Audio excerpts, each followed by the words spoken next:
ଥରେ गोटे व्यक्ति गोटे महान ऋषि को पचारिला कि सफलतार रहस्य कौन, what is the secret of success. ऋषि से व्यक्ति को कहले काली सकाळे मते नदी पाखरे देखा कर, सेठी तुम प्रश्नर उत्तर मिलिबो। ता परदिन सकाळे जेतेबेले से व्यक्ति ऋषि को देखा कला, ऋषि ताकू नदी भितर को जाय पई कहले आ नदीर गभीरता मापिया पई कहले। से व्यक्ति नदी भितर को जाई नदीर गभीरता मापिया पई आगो को बढ़िला। जेतेबेले नदीर पानी से व्यक्तिर नाक पर्यंत हैला, पछर ऋषि आसी हठात से व्यक्तिर मुह को पानी रे बुड़ाई देले।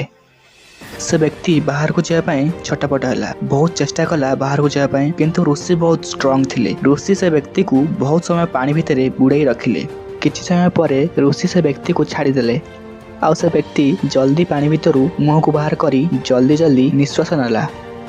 ऋषि से व्यक्ति को पचारिले जेतेबेले तुमे पानी भितर थिलो सेतेबेले तुमे कौन चाहुथिलो। व्यक्तिटी कहला जल्दी बाहर को बाहरी निश्वास नेबा को चाहुथिली।